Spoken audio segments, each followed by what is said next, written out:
Olá, está começando o Ação Parlamentar. Aqui a gente mostra o trabalho dos vereadores e a relação da Câmara com questões que envolvem o dia a dia da cidade. Você vai acompanhar detalhes de projetos em tramitação, da rotina parlamentar, da Câmara, da atuação das nossas comissões, além de curiosidades sobre os nomes das ruas da cidade. Você já parou para pensar quem deu o nome daquela rua e por quê? Aqui você vai descobrir.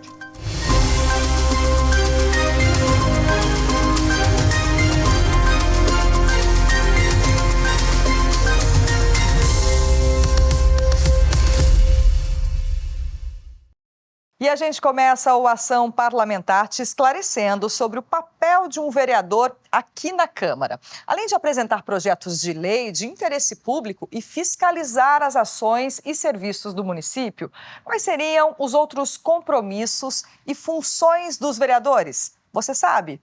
Vamos ver na reportagem. Responda rápido.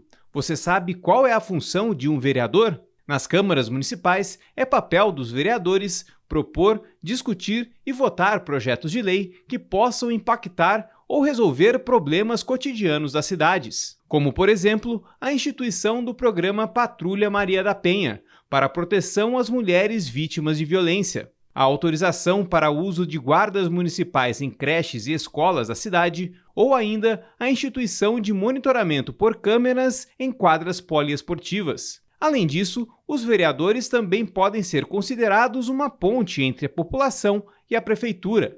As pessoas nos param, as pessoas nos questionam o que nós podemos fazer para ajudar a população. O vereador é esse termômetro, tá? Aí ele chega, prefeito, aquela comunidade precisa de uma creche, aquela comunidade precisa de uma escola, né? Enfim, de uma quadra esportiva. Enfim, isso tudo o vereador ouve lá da população. Olha, a UBS está precisando de mais remédio, mais médico e tal. Aí a gente pega, traz essa reclamação da população, transforma em ofício e encaminhamos à prefeitura para que ela tome providência daquela reivindicação que a população faz. Mais que isso, os vereadores têm ainda o papel de direcionar como será gasto o dinheiro das cidades ao discutir e votar a LDO, a Lei de Diretrizes Orçamentárias. O vereador ele tem um papel fundamental de direcionar para onde o orçamento vai ser gasto, e quando o executivo decide vai ser gasto em tal local, ele tem o dever, a obrigação de fiscalizar aquilo para saber se aquele investimento está correto, se está sendo feito no espaço que é mais necessário para a cidade, e fiscalizar aquele dinheiro, aquele investimento. Um papel direto de influência na cidade que pode mexer com a vida de uma criança que está fora da escola, de um jovem que acabou de sair da escola e procura emprego. Então a função do vereador vai muito além de só legislar, que é uma legislação, mas também ele mexe com todo o futuro da cidade. Os vereadores também se organizam em comissões permanentes para debater sobre demandas em temas específicos, como saúde, cultura e esportes ou meio ambiente. Já as comissões temporárias são formadas com finalidades especiais, que acabam quando é atingido o objetivo da criação do grupo. E ainda existem as frentes parlamentares, que promovem, em conjunto com a sociedade civil, debates para aprimoramento da legislação em um determinado assunto. Aqui na Câmara de São José, podemos citar como exemplos a Frente Parlamentar em Apoio à Pessoa com Autismo e a do Empreendedorismo. Mas se engana quem pensa que o trabalho dos vereadores é feito apenas dentro do plenário. Pois é aqui, nas ruas, que os parlamentares têm um contato maior com as pessoas e onde eles se deparam com os problemas reais da população, que podem ser levados para discussão em sessões na Câmara. A população, às vezes, ela não encontra o prefeito com facilidade. Às vezes ela não conhece o secretário, mas o vereador ela conhece. Então, o vereador é assim, ele está na igreja, alguém, ô vereador, ele está no supermercado, ô vereador. O vereador está muito nesse dia a dia das pessoas. E a gente, então, escuta bastante. Escutando bastante, a gente também transmite bastante, e aí as coisas acontecem na vida das pessoas. Porém, a proximidade do vereador com a população pode gerar alguns pedidos inusitados, que não são atribuições de quem exerce o cargo atendê-los. É muito comum chegar para o vereador, ou paga minha conta de água, paga minha conta de luz, ou me ajuda com uma cesta básica. Enquanto pessoa física, ele pode fazer, eu posso fazer, você pode ajudar, né? Quem tem condições ajuda o próximo, isso é natural e normal. Mas para um vereador é complicado isso porque você pode ter ali sérios problemas jurídicos que ele está ajudando uma pessoa que ali depois ele vai buscar o voto, ou seja, pode você ter a presunção de que você está ajudando em troca de um voto futuro ou de um voto imediato, se for na época da eleição. Então não é legal o vereador fazer isso, mas ele pode ajudar falando para ela, vá até ali o balcão de empregos da cidade, deixe lá seu currículo, que ali tem um serviço público que pode te orientar. Essa é uma função institucional. E entender como é o trabalho dos vereadores e da Câmara Municipal é uma oportunidade para aprender mais como funciona o Legislativo e evitar que aconteçam maus entendidos. O entendimento das pessoas, o que o vereador tem que fazer, ainda está muito longe do necessário. Por isso que muitas vezes as pessoas pedem para o vereador pagar uma conta de água, porque não sabe qual é a função do vereador. Às vezes você vê um buraco na rua e você não sabe, se você ligar para um vereador, ele tem ali um instrumento institucional para fazer uma indicação para a prefeitura para que se resolva aquilo. Então, eu acho que as pessoas ainda não estão, o brasileiro médio não sabe ainda a função de cada político, de cada setor da política. Isso é algo que a gente tem que lutar dia a dia, né, para explicar, como nessa matéria, a função de cada um. Para que as pessoas, ao entender o que ele faz, vá até ele com problemas que ele possa resolver, né? Você já vai no caminho direto. E você conhece as comissões da Câmara de São José? No total são 8, cada uma voltada para um tema diferente. Aqui no Ação Parlamentar também vamos mostrar o trabalho dessas comissões e a importância delas nos debates de interesse público. Hoje vamos te mostrar detalhes da Comissão de Ética, que fiscaliza a atuação dos vereadores. Ela se baseia em um código de ética para apurar denúncias e informações de cunho parlamentar. Vamos conferir? Um termo muito escutado na política são as palavras ética e decoro. Expressões utilizadas para definir o comportamento dos parlamentares e servidores dentro da vida pública. E para zelar esses valores dentro do Legislativo, a Câmara possui uma comissão permanente composta por 5 parlamentares, um presidente, 3 relatores e um membro. A gente tem todo um sistema, todo um decoro parlamentar que tem que ser seguido, então a Comissão de Ética serve principalmente para isso, para a gente analisar as condutas, se houver, né? A gente tem uma casa muito qualificada, graças a Deus, nessa legislatura não tivemos nenhum problema ainda envolvendo a Comissão de Ética, mas ela está lá para quando for necessária ser acionada e a gente ter essa fiscalização do nosso próprio legislativo aqui dentro da Câmara Municipal. A Comissão de Ética, ela é a comissão que tem mais vereadores, né, na sua composição e, de preferência, vereadores de partidos diferentes mesmo, para não ser,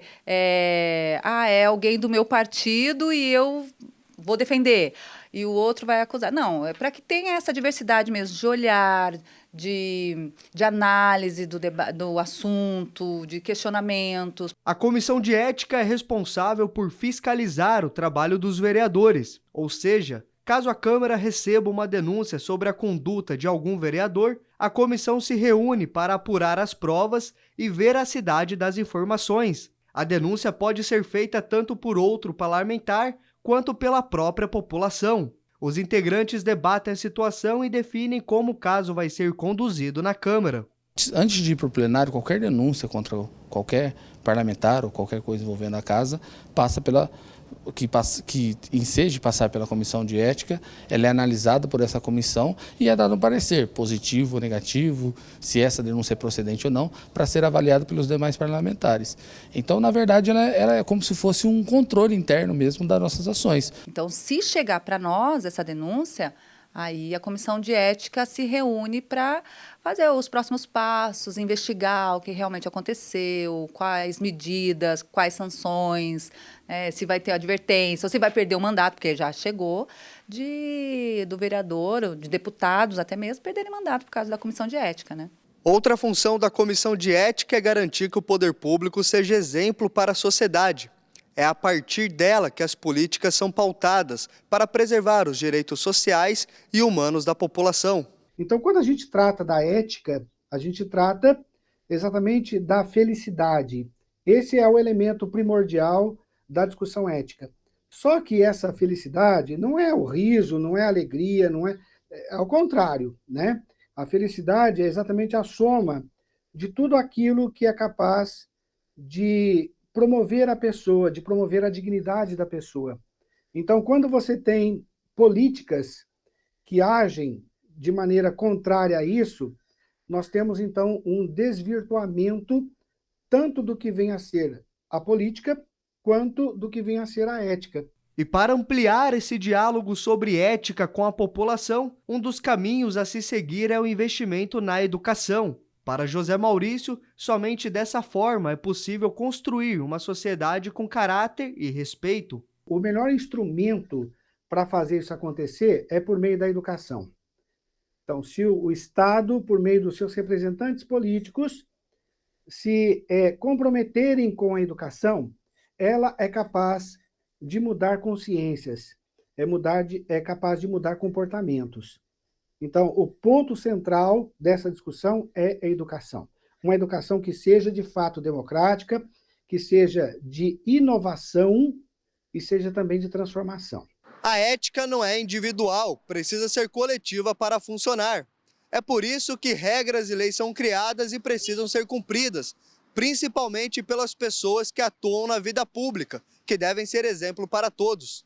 Quando nós tratamos da comissão de ética, ela tem exatamente esse papel de ser, na verdade, uma mediadora dos conflitos que aparecem, que surgem dentro da diversidade política e, ao mesmo tempo, é detentora também de elementos suficientes para não só identificar, como também penalizar aqueles que fogem àquilo que foi estabelecido como elemento de boa convivência entre os diferentes. Todos nós temos limitações, né, na nossa atuação, no nosso decoro parlamentar, em tudo que envolve o nosso mandato. Então é muito importante, nós temos a comissão de ética tem um papel muito importante aqui na casa, que é de avaliar as causas e os limites em que os parlamentares podem atuar. É importante para os dois lados, tanto para o vereador ter um limite também ali, que ele não faz o que ele quer, e o munícipe se sentir ter um respaldo que, se acontecer um caso, ele tem a comissão de ética, ele pode fazer uma denúncia. E a gente faz a nossa primeira pausa aqui no Ação Parlamentar e, na volta, vamos te mostrar um projeto de lei que está tramitando aqui na casa, que quer combater a homofobia e garantir direitos da população LGBTQIA+. É já já.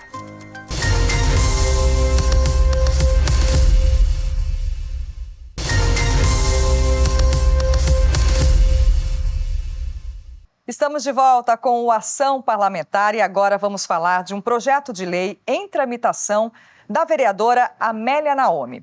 A proposta do projeto é atender um público que ainda enfrenta muito preconceito e violência, a comunidade LGBTQIA+. A matéria da vereadora quer criar mecanismos para combater a homofobia e garantir os direitos dessa parcela da população. Aos 63 anos, a Kika se mantém firme no objetivo de lutar pelos direitos da comunidade LGBTQIA+. E ela conhece bem os preconceitos e as barreiras que esse público enfrenta. Eu saí de casa cedo, né, aos 17, 18 anos, lá no final dos anos 70, numa época de ditadura, de militarismo, de repressão, e fui enfrentar o mundo. Mas aí eu assumi todos os ônus e bônus de ser aquilo que eu era. E para combater a discriminação, desde 2018, ela está à frente de uma associação que acolhe pessoas LGBTQIA+, na cidade de São José dos Campos. Além disso, atua na busca de parcerias com faculdades de psicologia e serviço social para o atendimento dessa parcela da população. A gente começou a se juntar, a se organizar e falar, bom, a gente tem que estar mais organizado, institucionalizado, porque quando a gente tem um grupo organizado, institucionalizado, que a gente consegue fazer um CNPJ, a gente consegue ter uma respeitabilidade melhor. Os números mostram que esta é uma comunidade que precisa de apoio. De janeiro a maio deste ano, as denúncias de violência contra pessoas LGBTQIA+, somaram mais de 2.500 registros na Ouvidoria Nacional de Direitos Humanos. A maior parte por agressões físicas e psicológicas. Vale ressaltar que a discriminação por orientação sexual e identidade de gênero é crime no Brasil. Crimes que são imprescritíveis e inafiançáveis, ou seja, a pessoa ela pode ingressar com a ação a qualquer tempo, né, não tem prazo para ela poder entrar com essa ação, e também é um crime inafiançável, então não existe fiança, enquadra ali e tipifica na lei do racismo. Algumas estatísticas são ainda mais tristes. Pelo 4º ano consecutivo, o Brasil é o país que mais mata a comunidade LGBTQIA+. A cada 34 horas, uma pessoa da comunidade é morta. Esses dados podem ser muito maiores, porque muitos são subnotificados e a gente não consegue descobrir. Então, ali, uma união mesmo entre a comissão da OAB e os políticos da cidade, do Vale do Paraíba, para que a gente consiga desenvolver uma legislação, pelo menos na nossa região mesmo, né? Para que a gente consiga contribuir com esse público que não é pequeno. Esse público ele é grande, porém ele é invisibilizado. Diante dessa realidade, a vereadora Amélia Naomi apresentou um projeto que está em tramitação na Câmara para criar um plano municipal de combate à homofobia em São José. A proposta é que o município transforme em políticas públicas as ações de proteção e segurança da comunidade LGBTQIA+, além de propor ferramentas específicas para promover e assegurar os direitos deste público. Esse projeto, você tem uma política global no município, que tenha nas rúbricas da LDO, no orçamento, né? E que você tem hoje, em várias secretarias, ações nessa questão. Se olhar na área da saúde, nós também temos que pensar nas políticas de atendimento no hospital dia, né, no dia a dia na UBS. Então, a ideia do plano é que seja global, né, que não seja factual, pontuado. Como aponta a justificativa do projeto, essas medidas poderiam incluir a criação de espaços de acolhimento e apoio psicológico para vítimas de violência, campanhas de conscientização sobre a importância da diversidade sexual e de gênero,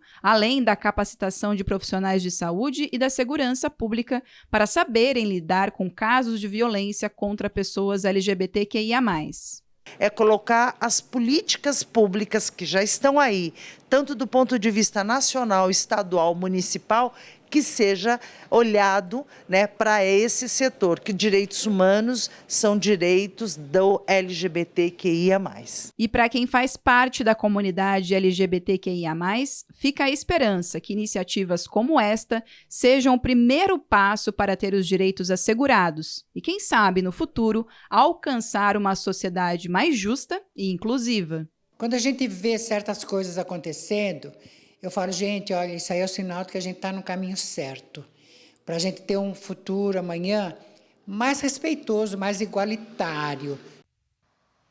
É isso, né? Será sempre importante abordarmos esse assunto por mais políticas públicas voltadas à promoção de igualdade de direitos, como a inclusão da população nos programas de habitação, saúde e assistência social. E a gente faz o último intervalo aqui do Ação Parlamentar e na volta vamos mostrar a origem dos nomes das ruas da cidade. Já te despertou a curiosidade de saber por que aquela rua tem aquele nome? Então não saia daí que a gente volta já.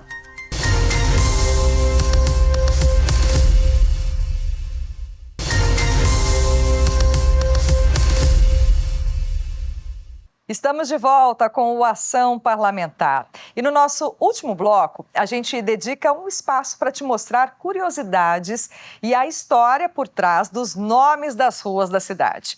Esta é uma função dos vereadores que muitas vezes tem como objetivo homenagear e eternizar pessoas importantes do nosso município, concedendo a uma rua o nome delas.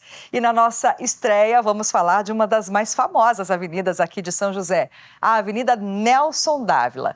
Nossa equipe de reportagem conversou com um historiador para saber detalhes sobre quem foi este importante médico que viveu em São José. A avenida é larga, com muitos carros e movimentação de pedestres. Uma das vias mais importantes de São José dos Campos é a Dr. Nelson Dávila, responsável por conectar a cidade aos principais bairros da região central. Por dia, milhares de pessoas utilizam a avenida para ir trabalhar ou para compromissos.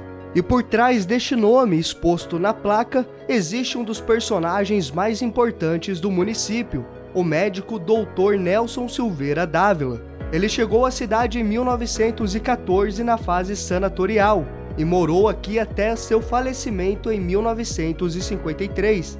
Nelson Dávila dedicou a vida para cuidar do próximo. A importância dele é ter trabalhado com essas pessoas mais simples. Além de trabalhar em sanatórios, ele atendia no centro da cidade, no consultório dele e pelos dados de pessoas que conheceram, que viveram a época, né, ele até atendia de graça para pessoas que não tinham condição de pagar. Em São José, Dr. Nelson Dávila constituiu família ao lado da sua esposa Elza Birfield e tiveram 8 filhos. Um deles era o Dr. Faustino Dávila, que chegou a trabalhar com o pai entre 51 a 53. Relatos apontam que entre a família Dávila, o médico era reservado, mas no trabalho não media esforços para lutar contra a tuberculose. Além de atuar no Sanatório Vicentina Aranha e em outros hospitais, como Santa Casa e Maria Imaculada, o Dr. Nelson também atendia em pensões e consultórios na Praça Cônego Lima e Afonso Pena, e a maior parte das consultas era de forma gratuita. A importância é que muita gente que não tinha condições de ir para uma cidade como Campos do Jordão para se tratar, ou para a Europa, mesmo para Davos, na Suíça, ficavam aqui e eram bem tratadas e se curavam. A vida toda dele, ele tratou a tuberculose aqui em São José como uma humanidade muito grande. Nunca ouvi alguém, ou nunca vi escrito alguém comentar em algum relato que ele não quis atender um tuberculoso, uma pessoa que estava com algum problema. E não era um médico especialista apenas, né? Ele tratava do ser humano inteiro. Na década de 30, a mortalidade infantil em São José dos Campos era de 70% por causa da tuberculose. Por isso, pessoas como o Dr. Nelson Dávila sentavam em consultórios como esse para tentar salvar vidas. E dessas pessoas que foram curadas, algumas anônimas permaneceram na cidade, constituíram famílias, outras acabaram saindo da cidade e se tornaram famosas, como é o caso do Rodolfo Lima, que foi o fundador da maior escola de propaganda e marketing de São Paulo, que é a ISPM. E até a década de 50 não tinha um tratamento, uma cura, né, de verdade para a doença. Então você percebe que não era simplesmente pela profissão, mas era pelo amor ao ser humano que estava ali. E algumas pessoas saíram daqui curadas, né? Um dos fundadores da Escola Superior de Propaganda e Marketing em São Paulo se curou aqui com o Dr. Nelson Dávila, foi para São Paulo, se formou e depois fundou a ESPM. Então, uma das pessoas, né? Fora os anônimos que a gente não sabe porque não deixaram registros. Além da medicina, o Dr. Nelson Dávila também foi vereador e chegou até mesmo a ser presidente da Câmara, uma forma de utilizar as políticas públicas para cuidar das pessoas. O fato dele trabalhar em vários lugares, né, se dedicar à medicina e se dedicar também à política, lembrando que na época você elegia a Câmara Municipal, né, e entre os eleitos saía o prefeito, né, e ele como presidente da Câmara, talvez ele tivesse uma visão muito grande da questão da infraestrutura, né, porque a água e o esgoto é muito ligado à questão sanitária, né? À questão da saúde. Então, ele e vários médicos da fase sanatorial viam isso como importante. Então, acho que essa entrada dele na política ajudou a favorecer, com o tempo, esse tipo de investimento em São José dos Campos, né? Avenidas largas, né? O investimento em água, esgoto, isso tudo como forma de melhorar as condições aí de infraestrutura da cidade. O nome da Avenida Nelson Dávila passou a existir oficialmente em 1954, após um projeto de lei ser aprovado em homenagem à trajetória do médico, que tanto contribuiu para São José dos Campos ser o que é hoje, sair da cidade dos sanatórios para a cidade da tecnologia. Mas a importância talvez seja para mostrar e lembrar quem somos nós, né? quem são os joseenses, quem é a cidade de São José. Não lembrar da questão pesada e negativa da doença, mas lembrar que existiu e que existiram pessoas que realmente trabalharam com pessoas, salvando seres humanos, dando qualidade de vida para os seres humanos. É uma sensação diferente, né? É uma sensação de orgulho de saber que ele trabalhou bastante por São José dos Campos, né? Tanto na medicina como no campo aí da questão da infraestrutura sanitária. Que bacana, né? Histórias de personagens importantes da nossa cidade. E o Ação Parlamentar fica por aqui, mas se você perdeu o comecinho do nosso programa, saiba que pode rever lá no nosso canal do YouTube, youtube.com/TV Câmara SJC. E não deixe de acompanhar os bastidores desse e de outros programas no nosso Instagram, @TV Câmara SJC. É isso, pessoal. Eu conto com a sua companhia no próximo Ação Parlamentar. Tchau, tchau.